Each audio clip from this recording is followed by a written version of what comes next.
하나님 말씀 봅니다. 신약 야고보서 3장 13절 말씀 봅니다. 신약 373페이지입니다. 야고보서 3장 13절부터 교독합니다. 너희 중에 지혜와 총명이 있는 자가 누구냐? 그는 선행으로 말미암아 지혜의 온유함으로 그 행함을 보일지니라.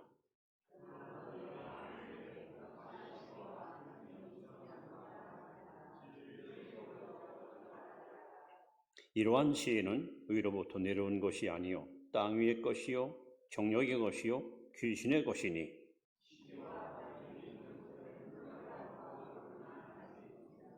오직 위로부터 난 지혜는 첫째 성결하고 다음에 화평하고 관용하고 양순하며 긍휼과 선한 열매가 가득하고 편견과 거짓이 없나니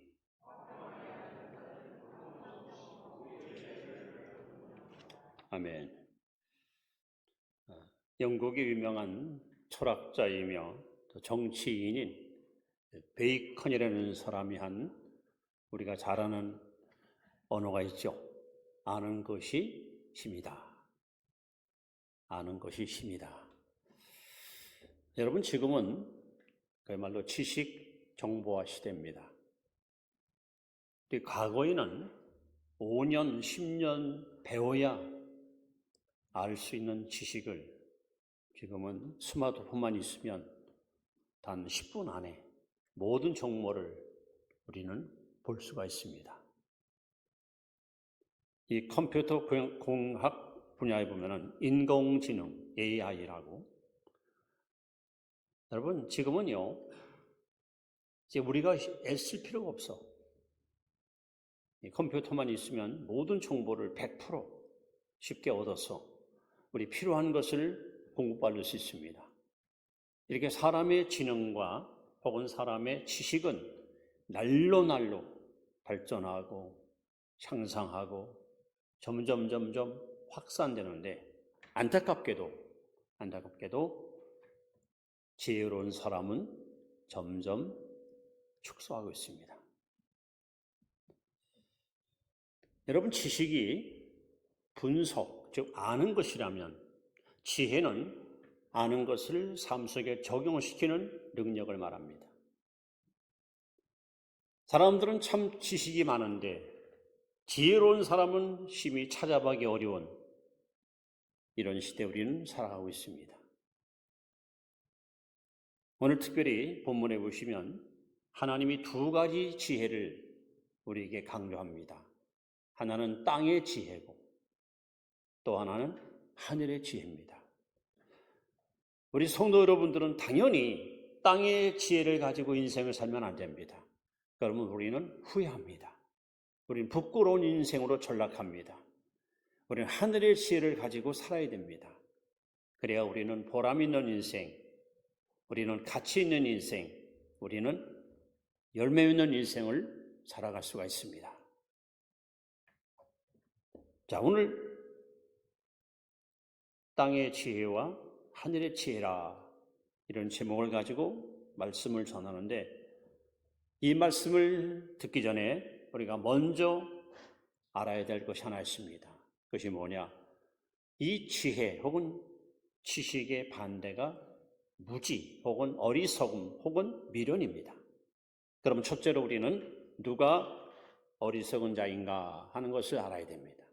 누가 어리석은 자입니까? 자, 성경에 어리석은 자가 누군가 하나님이 말씀합니다. 하나만 먼저 여러분 시편 14편 1절 말씀인데 같이 읽습니다. 시작.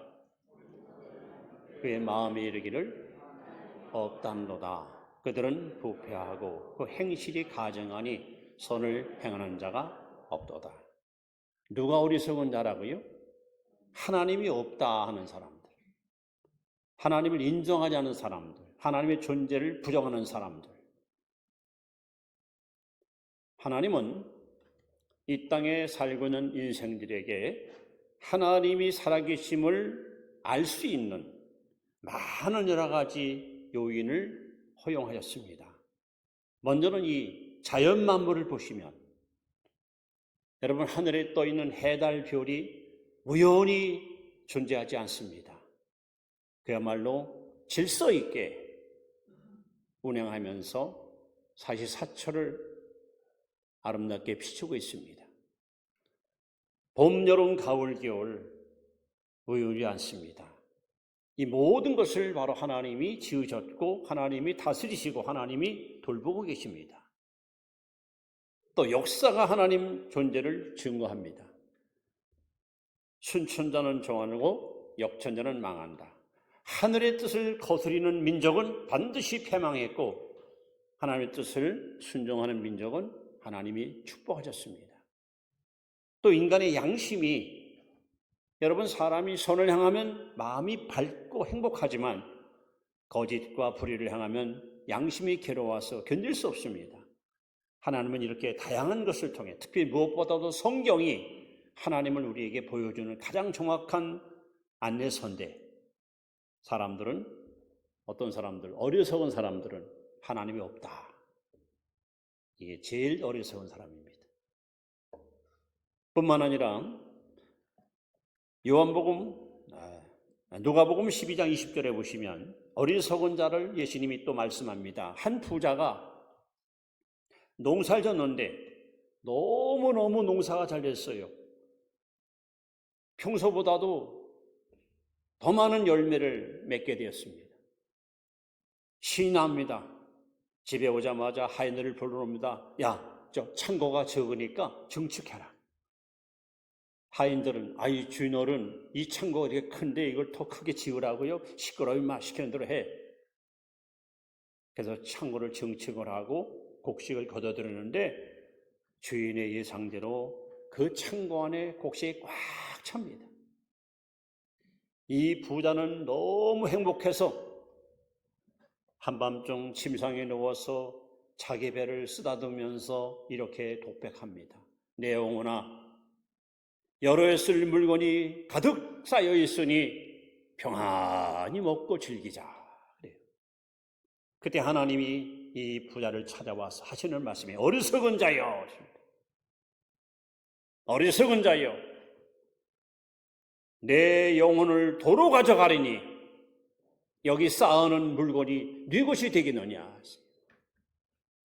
이렇게 물질과 돈에 인생을 투자하고 그것만 있으면 구원도 받을 수 있다, 이것만 있으면 모든 행복이 보장된다, 이런 자들을 하나님께서는 어리석은 자요 말씀했습니다.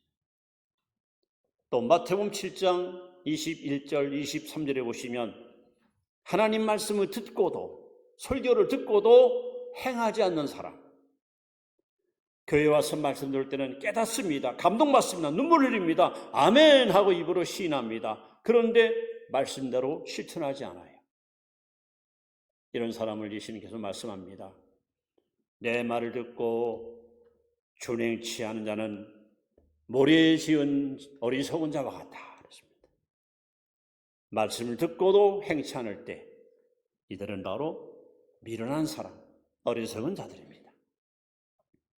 또 한 가지, 갈라디아 3장 3절에 보시면 성령으로 시작했다가 육체로 마치는 자를 어리석은 자요 하고 말씀합니다. 하나님께 나와서 은혜 받고 감동받고 구원의 기쁨을 누립니다. 근데 어느 날부터인가 믿음이 떨어지고 신앙이 병들고 교회가 아닌 세상으로 발걸음이 달려갑니다. 그렇게 열심히 봉사하던 교회 생활을 다 접고 세상 재미에 취해가지고 하나님을 잃어버리고 사는 사람들, 이들이 바로 어리석은 자입니다. 여러분, 하나님이 없다는 자, 또 세상 재물과 물질에 인생을 걸고 살아가는 사람들, 하나님 말씀을 듣고도 실천치 않은 사람들, 성령의 감동을 받고 시작한 신앙생활이 육체로 마친 사람들, 성경은 어지없이 이들을 향해서 어리석은 자요 하고 말씀했습니다. 여러분들은 이 어리석은 자의 반열에 절대로 서지 마십시오. 여러분 지혜로운 삶을 살아가시기를 바랍니다. 자, 두 번째 우리는 이제 땅의 지혜에 대해서 말씀을 드립니다. 땅의 지혜. 자, 땅의 지혜는 어떤 것일까요? 자, 14절 말씀을 우리 한번 같이 읽습니다. 시작. 이거는 1장 14절이고 3장 14절. 야고보서 3장 14절. 자, 그러나 시작. 그러나 너희 마음속에 독한 시기와 다툼이 있으면 자랑하지 말라. 진리를 거스려 거짓말하지 말라. 자, 여기 보면은 땅의 지혜를 가진 자의 네 가지 특징이 소개됩니다. 이 땅의 지혜는 어떤 지혜입니까? 여러분, 창세기 3장에 사탄이 와서 아담 하와를 쓰러뜨릴 때에 아주 기가 막힌 말로 속삭입니다. 선악과를 먹어봐라. 먹으면 하나님과 같아지리라 그래요. 그때 여자가 그 선악과를 보느니 보암직하고 먹음직하고 지혜롭게 하고 탐스럽게 하라. 아, 저거 땅 보면 내가 지혜로워진다. 저거 보면 하나님 같아진다. 이 유혹에 결국 그들은 무너지고 맙니다. 땅의 지혜는 한마디로 사탄에게서 유래된 지혜입니다. 이 땅의 지혜를 가진 사람들은 여기 뭐라고 쓰십니까? 15절에 보시면 이런 지혜는, 땅의 지혜는 정욕, 땅의 것이요, 세상 것이요, 또 정욕의 것이요, 귀신의 것이니 있습니다. 여기 세상과 정욕과 귀신, 이 세 가지가 교회의 원수예요. 이스라엘 민족에게 3대 원수가 있습니다. 애굽과 아말렉과 가나안 족속. 교회에 3대 원수가 있습니다. 세상과 육신과 마귀. 즉 땅의 지혜는 세상 것이고 육신적인 것이고 마귀의 것이라 하고 오늘 성경에 말씀합니다. 그럼 땅의 지혜를 가진 사람의 특징이 뭘까? 자, 첫째는 시기입니다. 독한 시기. 이 시기, 즉 자아중심에 사는 사람들은 내 중심으로 사는 사람, 하나님 중심이 아니야. 자아중심으로 사는 사람들은요, 반드시 이 시기심의 흔적을 늘 갖고 살아갑니다. 우리는 이런 말씀을 들을 때 에이, 저건 나와 상관없어 그렇게 말하지만 천만에요. 여러분들이 성령의 이끌림을 따라 살지 않으면 얼마든지 우리는 땅의 지혜를 갖고 살아갈 수 있습니다. 여러분, 성경에 그 증거가 나오잖아요. 가인과 아벨. 아담의 두 아들이 같은 장소에서 제단을 하고 예배드립니다. 하나님은 아벨의 것은 기쁘게 받았습니다. 예배를. 가인 것은 거절했습니다. 땅에 지락거는 가인은 악한 시기를 이기지 못해서 동생을 때려 죽이는 최초의 살인자가 되고 말았습니다. 여러분, 야곱의 12아들 요셉이 꿈을 꿨고 아버지의 사랑받으니까 이백 형제들인 10형제들이 요셉을 얼마나 시기합니까? 그들이 믿음의 조상이고 하나님을 경외하는 신앙의 인물들이지만 그들은 땅의 지혜를 갖고 있었기 때문에 동생을 시기하고 죽이려 하고 끝내는 애굽의 노예로 팔아먹습니다. 여러분, 사울 왕, 그가 하나님의 왕으로 기름 부음 받을 때는 여호와의 신이 성령이 충만해서 얼마나 존경받을 위대한 임금이었습니까? 그러나 다윗이 골리앗을 쓰러뜨려 돌아올 때에 여인들의 노랫소리를 듣고 왕에게는 다윗에게는 만이라는 말을 하자 시기가 끌어올라가죠. 평생 다윗을 원수로 삼고 다윗을 죽이려고 얼마나 여러분 집요하게 쫓아다닙니까? 오늘 여러분들이 인생을 살아가면서 누군가가 나보다 앞서가고 잘나가고 왠지 모르게 나보다 사랑받고 인정받을 때 배가 아파서 내 저 사람 가만두면 안 되겠다. 저 인간을 내가 지워야겠다. 이런 마음이 있다면 여러분 땅의 지혜입니다. 이런 지혜 갖고 인생을 살면 여러분 반드시 실패합니다. 우리가 하나님 앞에 깨어있고 영적으로 충만하지 않으면 한순간에 이 땅의 지혜가 우리 속에 들어와서 우리로 하여금 남을 시기하고 질투하는 이런 행동을 거침없이 실행하도록 여러분 이끌어가는 거예요. 땅의 지혜는 두 번째 여기 다툼입니다. 다툼.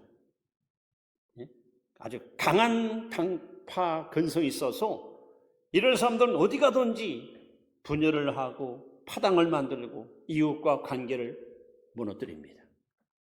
하나님은 하나 되기 원하고 연합하기 원하는데 땅에 시작한 사람들은 어디 가든지 자기 감정과 기분대로 모든 일을 주도하기 때문에 마음이 일단 안 들면 이 사람을 적으로 삼고 이 사람과 계속해서 여러 가지 갈등을 갖고 살아갑니다. 이 사람들이 가는 곳에는 이 화목이 깨지고 화합이 무너지고 일치가 사라집니다. 땅에 시행하는 사람들이 나라를 이끌 때 이런 사람들이 어떤 큰 일을 도맡게 되면 반드시 거기에 분란이 일어나고 갈등이 일어날 수밖에 없습니다. 세 번째는 13절에 보시면 14절에 보시면 자랑. 이 자랑, 자기를 드러내려는 교만하고 오만한 것. 땅에 지가는 사람들은요 항상 머릿속에 비교의식을 갖고 살아요. 비교의식. 자꾸 이웃과 비교를 해요. 자꾸 다른 사람과 비교해요. 그래서 저 사람보다 내가 좀 민물도 잘 나고 키도 크고 돈도 벌고 뭐가 잘 나가면 이 사람을 깔보고 업수여기고 나를 막 높이려고 하고 과시하려고 하고 너는 암만 죽었다 깨어나 나 못 따라와. 이렇게 사람을 막 업수여기는 이게 땅의 지혜입니다. 이런 지혜를 가진 사람들은 어디 가든지 자꾸 자기만 높아지려고 하기 때문에 사람들로부터 환영을 받을 수가 없습니다. 네 번째 땅의 지혜는 여기 14절 거짓말, 거짓입니다. 결국 자기를 돋보이고 자기를 높이려기 위해서 다시 말하면 경쟁사에서 이기기 위해서 없는 말을 만들어서 자꾸 이렇게 말을 갖다가 확산시키요. 진실성을 잃어버리고 사는. 그래서 여러분들 사람들을 만나보시면 알 거예요. 의도적으로 혹은 교묘하게 거짓말을 행하는 사람들은요, 저들은 땅의 지혜, 즉 사탄이 주는 지혜를 갖고 인생을 사는 거예요. 이런 사람하고 여러분 같이 대화해 보십시오.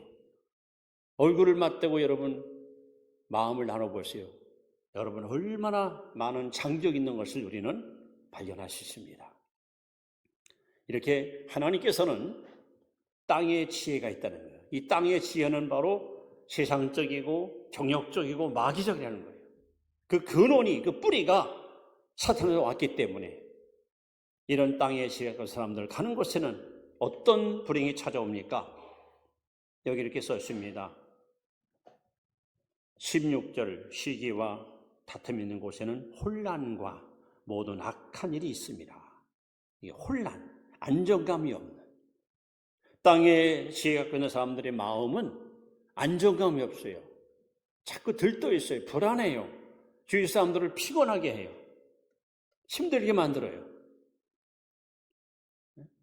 그리고 악한 일, 악하다는 말은 아무 가치가 없는, 나름대로 자기는 열심히 살겠다고 하는데 사실은 허망한 거야. 가치가 없어. 의미가 없어. 열매가 없어. 나중에 인생을 돌아보면 후회밖에는 남지 않습니다. 우리는 땅의 지혜를 갖고 살면 안 됩니다. 자, 그렇다면 세 번째 우리는 하늘의 지혜를 가지고 살아야 됩니다. 여러분 그런 존재가 되기를 축원합니다. 자, 하늘의 지혜는 야고보 3장 17절에 뭐라고 써 있습니까? 자, 시작. 오직 의로부터 난 지혜는 첫째 성결하고 다음에 화평하고 관용하고 양순하며 긍휼과 선한 열매가 가득하고 편과 거짓이 없나니 화평하게 하는 자들은 화평으로 심어 의의 열매를 거두느니라. 자, 땅의 지혜가 아니라 하늘의 지혜는 어떤 지혜일까? 자, 이제 하나하나 제가 설명을 드립니다. 먼저 13절에 보시면 너희 중에 지혜와 총명이 있는 자가 누구냐? 그는 선행으로 말미암아 지혜 온유함으로. 땅의 하늘의 지혜는 첫째 온유합니다. 온유라는 말은 항상 통제되고 절제되어 잘 다스려진 훈련된 인격을 말합니다. 이 단어는 말에서 나왔어요. 말. 여러분 야생마가 얼마나 길길이 날뛰니까 그런 야생마를 잘 훈련시키면 준마가 되는 거예요. 준마, 명마가 됩니다. 아마 성경에 나오는 인물 가운데서 가장 훌륭한 온유의 인격자가 모세입니다. 민수기 13장 12장 3절에 보시면 하나님이 모세를 가르쳐서 이 사람 모세는 온 지면에 온 세상에 가장 온유한 자다 그랬습니다. 여러분 모세가 300만 이스라엘 백성을 이끌고 40년 광야길을 가잖아요. 가면서 얼마나 비난을 받습니까? 얼마나 백성들한테 여러분 모욕을 당하고 때로는 그냥 무시당하고 툭하면 저들이 반역을 하고 모세를 막 여러분 대적하지 않습니까? 그때마다 모세가 한 일이 뭔가요? 하나님께 엎드립니다. 사실 모세는 하나님께로부터 어마무시한 능력을 받은 사람이야. 그가 들고 있는 지팡이 가지고 바다도 갈랐습니다. 바위를 떼트리니 생수가 쏟아졌습니다. 만약에 모세가 온유한 사람이 아니었으면 그 지팡이 가지고 니놈들이 감히 나를 대적해 벼락을 맞아라 했으면 다 죽었을 거예요. 그러나 모세는 온유한 사람이기 때문에 백성들이 반역할 때마다 오히려 하나님께 엎드려 기도하여 백성들의 허물을 용서해주고 덮어주는 이것이 하늘의 지혜 가진 사람의 모습입니다. 여러분 예수님도 온유한 마음을 갖고 계셨죠? 예수님이 누구를 대적한 적 있습니까? 자, 두 번째는 17절의 성결. 하늘의 지혜를 가진 사람은 성결합니다. 땅의 지혜는 불결해요. 더러워요. 땅의 지혜의 사람들을 만나보세요. 아주 잔머리 굴리고 남을 이용하려고 하고 자기 욕심을 챙겨서 상대방을 갖다가 철저하게 자기 목적대로 다 쓰려고 사람을 갖다 무시합니다. 그러나 하늘의 지혜가 가진 사람들은 깨끗합니다. 성결합니다. 또 세 번째 여기 화평. 여러분 사람이 온유하고 마음이 청결한 사람들은요 어디 가든지 모든 자와도 화평합니다. 여러분 사람을 많이 만나보셨잖아요. 언제 만나도 편안한 사람이 있죠. 그 사람 만나면 마음이 열려요. 아무런 부담이 없어. 행복해. 같이 있는 시간이 너무나도 즐겁고 기뻐요. 이건 하늘에 속한 사람한테 하는 특징입니다. 근데 그 사람 만나면 왠지 그냥 불안하고 빨리 헤어지고 싶고 같이 있는 시간이 아깝고 이건 땅에 속한 지혜 가진 사람의 모습입니다. 더 나아가서 여기 관용. 이 관용이라는 말은 사람의 죄를 정당화시키지 않으면서 그를 용납해 주는 것, 그걸 품어주는 게 이 관용입니다. 가족이나 친척이나 이웃 가운데서 잘못하는 사람이 있어요. 눈에 거슬리게 죄짓고. 그럴 때 여러분 그 죄를 덮어주는 게 아니야. 죄를 잘못된 건 알아. 그럼에도 불구하고 그 사람을 품어주고 용서해주고 포용해주는 마음. 이게 바로 하늘의 지혜 가진 사람의 모습입니다. 이렇게 마음이 따뜻하니까 사람들이 이 사람을 여러분 신뢰할 수 있고 때로는 의지할 수 있고 그리고 마음으로 존경할 수 있는 것이죠. 그 다음에 양순이라는 말은 타인의 생각을 잘 들어주고 동의하는 긍정적 기질. 이게 하늘에 속한 지혜로운 자의 모습이야. 마음이 양순하니까 남의 말을 잘 들어줘요. 땅에 속한 사람들은 누가 무슨 말하면 무시해버리고 그냥 잘라버리고 쓸데없다고 그만두라고 막 면박을 주는데, 하늘에 속한 사람들은 이렇게 모든 걸 잘 포용해주고 받아줘요. 그러니까 여러분, 이 바람 주변에는 좋은 사람들이 많이 몰려오게 되죠. 그 다음에 긍휼. 이 긍휼이라는 말은 마땅히 저주할 자를 저주하지 않는다, 이런 뜻입니다. 예수님도 마태복음 5장 7절에 긍휼히 여긴 자는 복이 있나니 저희가 긍휼의 여김을 받을 것이요. 내가 볼 때, 사람들이 볼 때 저 사람은 이 동네에서 그냥 추방시켜야 돼. 우리 교회에서 쫓아내야 돼. 저건 인간도 아니야. 모든 사람들이 이 사람을 막 정죄하고 비판하는데 이 사람의 허물과 실수를 다 덮어주고 용서하고 불쌍히 여기는 마음, 이것이 하늘에 속한 지혜로운 자의 모습입니다. 그 다음에 선한 열매. 이 선한 열매는 예수님께서 나는 포도나무고 너는 가지라 했잖아요. 예수님께 속한 자, 예수님과 관계를 지속적으로 맺은 사람에게 나타나는 열매거든요. 여러분 지금까지 믿음 생활하면서 여러분 인격 속에, 삶 속에 선한 열매가 얼마나 맺었습니까? 만약에 악한 열매, 나쁜 열매였다는 것은 여러분 땅에 지혜 갖고 살았다는 증거예요. 더 나아가서 여기 보면 편견과 거짓이 없다. 편견이라는 말은 흔들림이 없다, 이런 말이에요. 흔들림이 없다. 하늘의 지혜를 받은 사람은요, 믿음도 흔들리지 않아요. 누가 와서 아무리 옆에서 별소리를 다 해도 거기에 요동치지 않아요. 한결같아요. 초지일관 변함없어요. 그러니까 사람들이 그를 신뢰할 수가 없어요. 뭘 맡겨도 안심할 수 있어요. 그리고 마지막에 거짓이 없다. 마스크가 없다는, 마스크. 우리 그동안 마스크 살았잖아요. 여러분 솔직한 얘기예요. 다 마스크 쓰고 있으니까 설교할 때 굉장히 불편했어요. 지금 졸고 있는지 자고 있는지 비웃고 있는지 설교를 지금 씹고 있는지 듣고 있는지 제가 알 수가 없어. 마스크 벗으니까 다 보이잖아요. 이제. 우리 마스크 쓰면 안 돼요. 진실해야 됩니다. 있는 그대로, 가식도 없고 꾸밈도 없고 속과 겉이 일치하는 사람, 이게 하늘에 속한 지혜자의 마음입니다. 자, 좋은 땅의 지혜와 하늘의 지혜가 여기 성경에 극명하게 여러분 구분되어 있습니다.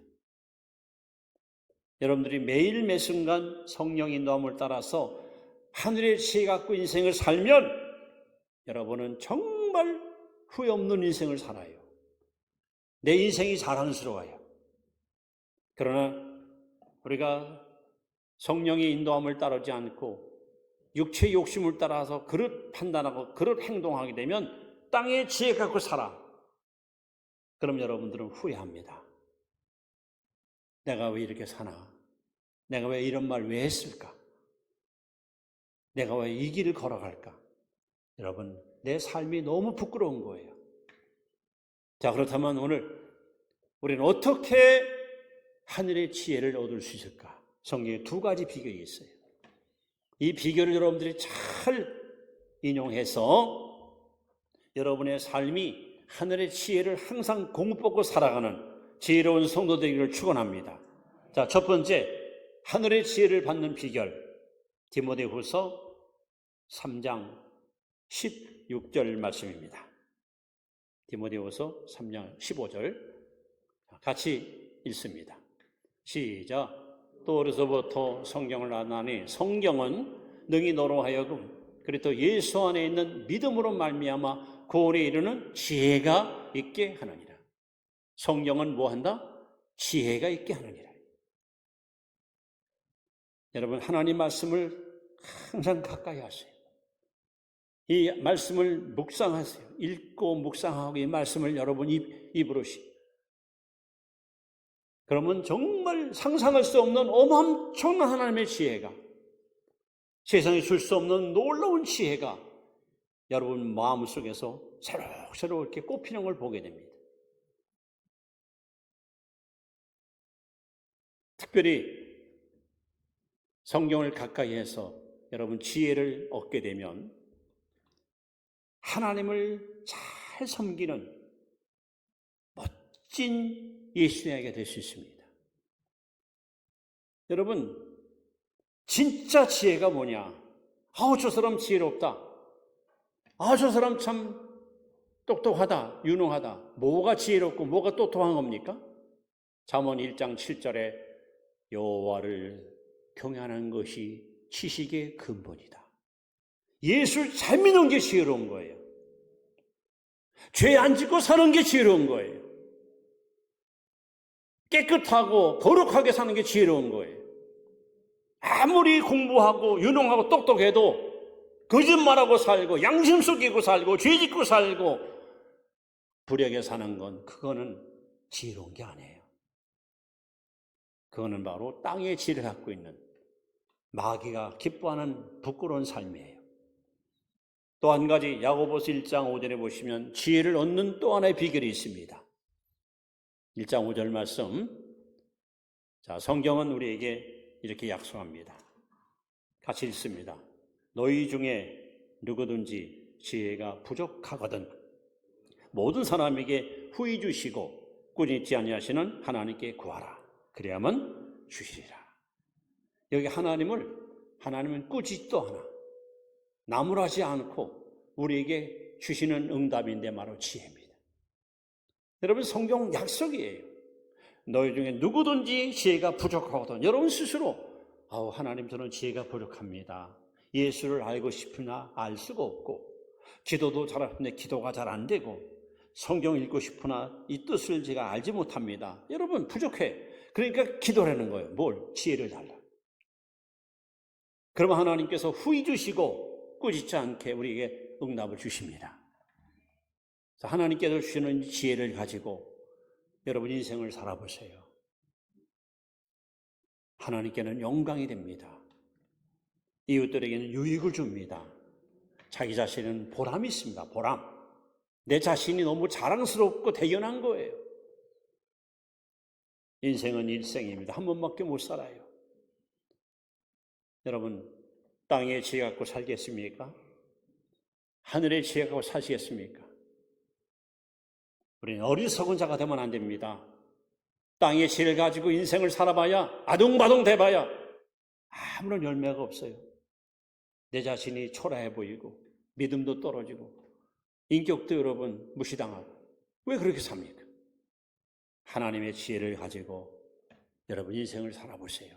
어디 가든지 존귀한 자로 보배로운 존재로 이웃들에게 칭찬받는 자로 하나님께 우리는 쓰임받고 높임받을 수 있습니다. 하나님 말씀을 가까이 하십시오. 그리고 지혜를 하나님께 구하십시오. 오늘 이 자리에 참여한 여러분들은 땅의 지혜가 아니라 하늘의 지혜를 늘 공급받아서 내게 주어진 한 번밖에 없는 소중한 인생을 지혜롭게 사시고 지혜롭게 여러분 신앙생활 하셔서 여러분의 삶 속에 하나님이 기뻐하는 아름다운 열매가 주렁주렁 맺혀지는, 그리고 우리 주변 사람들이 우리를 보고 저 사람 진짜 멋있는 사람이야. 본받고 싶다. 정말 저 사람 닮고 싶다. 저렇게 살아야지. 여러분 그런 거 못 느낍니까? 주변 사람들 보면서 저 사람 진짜 지혜롭다. 어떻게 말도 저렇게 지혜롭게 잘하나? 어떻게 처신을 저렇게 잘할까? 정말 막 부럽다. 이런 사람 있잖아요. 반대로 저 미련한 것. 왜 저렇게 살아? 왜 저런 말을 왜 하는 거야? 이런 사람 있잖아요. 여러분 어떤 인생을 살겠습니까? 땅의 지혜 여러분 안 됩니다. 하늘의 지혜를 가지고 하나님 앞에 귀하게 쓰임받기를 주의 이름으로 축원합니다. 기도합니다.